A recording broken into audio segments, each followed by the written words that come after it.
Two questions that we get from dog owners throughout the summer are, is it too hot to train my dog outside? And how exactly do I determine if it's too hot? Here at Standing Stone, we use the rule of 140. We combine the temperature outside with the relative humidity. If that number together is over 140, pretty good sign that it's going to be too hot. It's important though to have a general idea of what you're shooting for, and then the next, and probably more important than the 140 rule, is to pay attention to your individual dog. They're going to tell you via different signs how hot they're getting and whether or not you're approaching on too hot for them to be training. So during the summer, we like to utilize either treadmills or slatmills to help not only keep our dogs safe, but keep them in shape as we prep for hunting season. Now that the convection oven that is Kansas summers has basically caused me to sweat through my entire shirt, let's go inside and get started. Alrighty, so now I've got Glitch with me. He is an absolute pro at our indoor training regime. We're gonna start with the treadmill, and then we'll move on to the slatmill. We'll talk about some of the differences between the two, both pros and cons. Good boy. Get him clipped up here. And we always start this nice and slow, and we never leave dogs unattended on treadmills or slatmills. A treadmill is not dog powered. It is like a standard treadmill, electronically powered. And we're controlling the speed in which he moves. He probably spends a little bit more time on the slatmill, which he gets to control, and he's rip-roaring ready to go. What we're gonna do is move him into a gated pace, if possible. Good boy.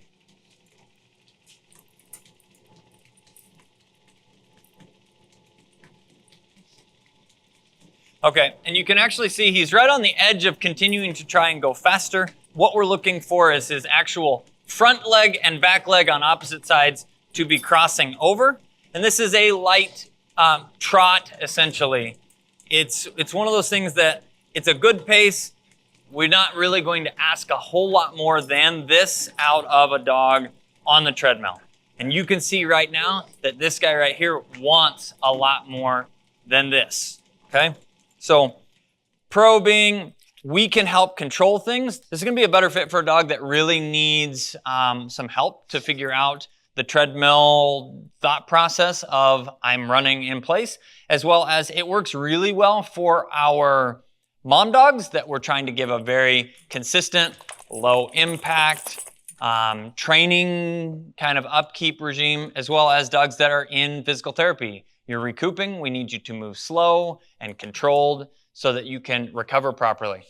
The other side about this treadmill specifically is we can add an incline, which would provide additional work, but ultimately, this guy makes this process look really easy.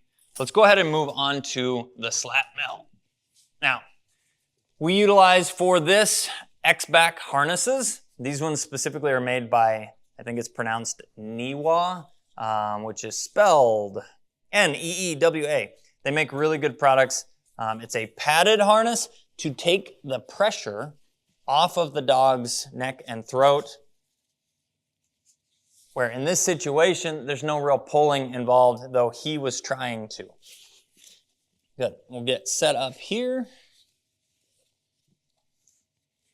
And these actually come in, I think, about 45 different sizes. I just loaded him backwards, so we'll have to turn around here. There you go. All right, so we're clipped in the back. We've got a spring that helps take some pressure off of him from a jarring standpoint. We also double down with that by putting him in this X-back harness. So all of the pressure that he's about to put on himself, that load is distributed across him appropriately, okay? We've got our safety clip up front to make sure that he doesn't go out the back, because he's about to make this go pretty quick. When we start dogs, we want to slowly let off the brake so that he doesn't instantly go into a gallop. Okay, buddy. Like he's about to. Ta-da!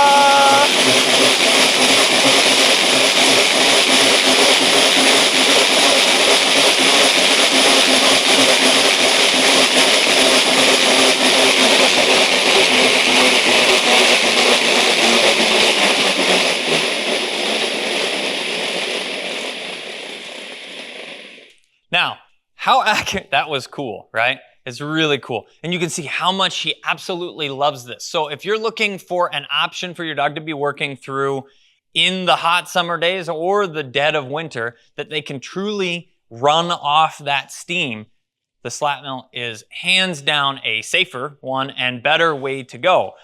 This is 100% dog powered. It is controlled by his desire to continue to run. So that being said, if you have a lower drive and desire dog, they're going to take a lot of encouragement and or just won't. They'll just sit there and go, meh, I don't want to do this. So you kind of have to figure out your individual dog's personality, but this specific Slatmill has, as long as it's calculated correctly, which I think it's pretty close, said he got up to about 17, 18 miles per hour. That's booking it. I don't know, again, I don't know exactly how accurate that is, but I know it's consistent. He usually is in that same zone, which we can see he's working hard. Outside of this, a huge drawback for me with Slatmills is they're incredibly loud. I'm sure you could hear that as soon as he took off. Now they do offer some wheels for the Firepaw brand that are rubber instead of plastic, which are supposed to help quiet them down some, but they've been out of stock for quite some time, so I haven't been able to actually get them in and give you an opinion on how much they quiet the Slatmill down. These Slatmills can be sized for your individual dog. You want to make sure that they can fully stride out like that and run. We have a slightly smaller version that we utilize for some of our smaller or to medium breed dogs. Those would be a lot of the English Cockers that we have for the Altesora program, or just some of the smaller breeds that come in for the training program. All of the dogs get the opportunity to learn this, and the dogs that love it get to do it a lot. I'm going to give him just one more quick run to show you what this looks like. Again, I have this handbrake down completely because he's ready to go, and as soon as he feels the brake come off, he's going to instantly start going into a run again. Okay, there you go.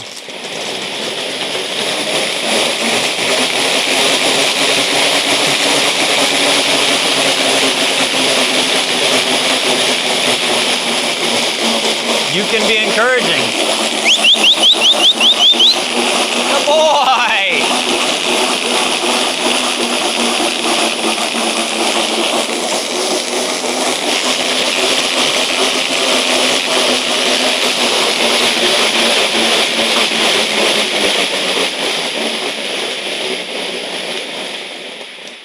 Again, slowly adding resistance. That allows him, you could tell he's like, oh, I'm feeling this is slowing down, and allows him to slow down very, very easily. It's a fantastic tool for dogs that love to work and love to exercise and are German Shorthairs or other versatile breeds, hunting breeds, or even just family companions. Having a Slatmill or a Treadmill are two really, really good options to beat the heat this summer. Now that we've shown with a pro how to demo a demo of both of these units, we're going to go ahead and move into Dusky. She's going to show us how to get started when your dog is brand new to the process. Now that we've had the opportunity to demo both a Treadmill and a Slatmill with Glitch, he made that whole process look easy because he is a pro. I have Dusky. This will be her first opportunity to run on either a Slatmill or Treadmill. I want to show you how that process starts and how we help dogs work through it. My goal would be able to help her to work through the Treadmill first and then the Slatmill afterward, and we'll kind of evaluate what she's ready for and what she's able to do. Now, we typically bring dogs around. Come on, babe. And you can already see, this is a little tight here, but you can already see she's not 100% sure of everything that's going on. When we are on the Treadmill itself, we have just this clipped to her flat collar so that we have the opportunity for her to have, and we have to make some minor adjustments here, so that she can actively be able to walk and this not interfere with her. But if she starts to slide back, it gives her just a smidgen of a catch point, like, oh, hey, pay attention. Every time we start a new dog, we're going to move very, very, very, very slow. I checked to make sure that the Treadmill was all the way on 0. I flipped it on here, and now we will go ahead and give her just the ever so slight amount of speed. This is going really, really, really, really slow. I want to point out body language here. I'm not trying to get overly excited with her or do anything else. I just want to help her. Your dog may totally freak out and stall and freeze, and that's where we go to even slower, as absolutely slow as possible, and we would encourage them to walk. I will get more animated with her as she feels more comfortable. What I don't want straight off the bat is for her to get super excited and then try and jump off one side or the other, or jump out the middle and then actually cause more issues by her getting kind of freaked out because she is connected with the chain. We just want this to go slow and move gradually for her. Good. I'm gonna go up just a little bit. There, she's looking at the chain. I reached out to help her. A little bit of tension here. Hey, pay attention. Good. Come on. This is a great example, what you just saw there, of the fact that dogs can only think about one thing at a time. And you'll see, you'll see on multiple occasions that she thinks that she needs to sniff something and then forgets she's supposed to be walking and falls back on the treadmill. This gentle reminder here, hey, hey, hey, to get her to pay attention is ultimately what helps keep her on the treadmill. Now we can go a little bit faster, but what you should be thinking about with your dogs at home is the power of a treadmill itself is both mental and physical stimulation. So a lot of times people are gonna ask, now that we have Slatmills especially, which do you prefer and why? And unfortunately, the answer for that is both are extremely beneficial. This treadmill is going to give us the ability to challenge her brain because we can change speeds, and she's required to match the speed of the treadmill, where in the Slatmill, she's actually making that pace herself, which requires less mental focus, but allows her to expend a whole lot more physical activity from a safer standpoint. She's starting and stopping that, where we've really got to be here with the dogs to make sure that she doesn't fall off the end. Sniffing, sniffing, sniffing. Okay, she's making this look fairly easy. We're gonna go up a little bit here. And we're just in a general walking pace. This would be all the more that I'm going to ask out of a dog, typically in their first session. We don't get into jogging or running. We rarely get into an actual running category with dogs on the treadmill because of the level of potential risk factor with that. If they were to just trip or stumble, this is going very fast and it doesn't instantly stop. It's going to, like that kind of her stopping for a split second, is going to suck her to the back of the treadmill. Just like if you're running on a treadmill, that's what that little safety chain is for. But we would get up to where you could get into a light trot. And we actually have a couple other videos on this showing the benefits of treadmills themselves and helping dogs to get into a proper gait while they're on the treadmill, and that being the best kind of working pace, which I would say, just for number's sake, is probably 3 to 5 miles per hour, depending on the dog. At this point, though, what I'm going to do is slow her down. I don't know how well you can see it. This tail is relaxing back here. She's looking around, but able to continue walking. These are all really good signs that she's, she made this look pretty easy. She's got the treadmill side of things figured out. She will gain that right there. I'm gonna point this part out. That little bit of a yawn is just leading, it's solidifying my statement of mental stimulation is happening here. A little bit of light panting. You can tell she hasn't done anything from a strenuous work activity. We've walked for just a couple minutes, but it is taking a lot of mental power. So I'm gonna go ahead and slow her down, and we're gonna jump over into, we will come off the front. Don't go under, silly. You won't make it. This we need to get set up just a little bit different. We're going to put our harness on her. Again, an X back. Settle down, hon. This will be a first as well. But because of the fact that she is powering this and running and working hard, we want to make sure that this the slat mill is not actually connected to her flat collar. So we get these harness. I made a guess here. I think this is the right size for her X-back wise. It's probably pretty close, especially for as little as we're going to do today, I would assume. So I will help her up here. Come on. Good dog. And then we will clip on 2 points here. One in the back and then one in the front. And this is going to help from her sliding too far back. And this gives her, there's a spring here as well as we have this X-back harness, which puts all of the weight over her neck, not necessarily over her shoulders, excuse me, not on her neck or throat specifically. Now, there's a good hand brake here.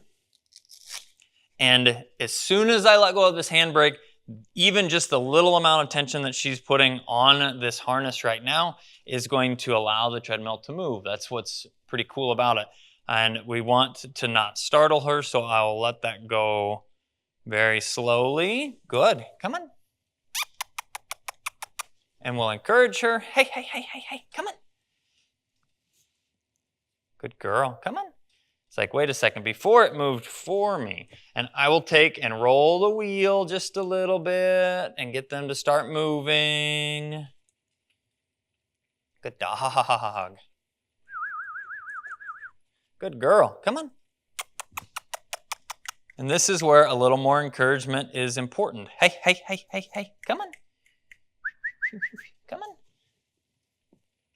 Good dog, come on, come on, come on. There you go.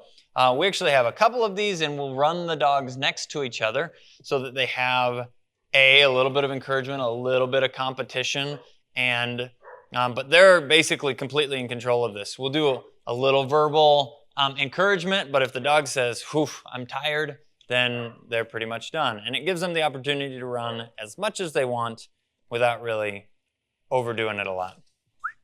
Come on. Good girl. There you go. There you go. Come on. There you go. Good dog.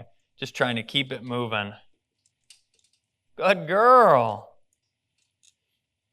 And this, again, folks, is a really, really good introduction to a slat mill. What we don't want is for them to move too fast and get startled, because that sets you back a lot. If they're already a little unsure about what's happening here, and then they trip or stumble or have an issue in their first exposure, it ends up being a pretty big setback. So this is a great example of getting your dog started, and then only time and continued conditioning is going to help them to really grow from there. Good girl. We're gonna let her do just a little bit more walking. Good, there you go. Good dog. Good girl, come on. She's starting to move it on her own. There you go. Good. And I'm gonna go ahead and apply the brake. It's important when you are working with your dog to start every session looking for the perfect place to stop. Do not get greedy. Do not ask for more. This is a great introduction that at this point, I feel like is the perfect place to stop for her. It was mentally challenging. She's doing a little bit of panting, and this is the key for keeping our dogs in shape and ready for hunting season through the heat of the summer. Thanks guys for watching. I'm the guy with the pink gun. This is Dusky, and you saw a glitch earlier. We'll see you in the next one.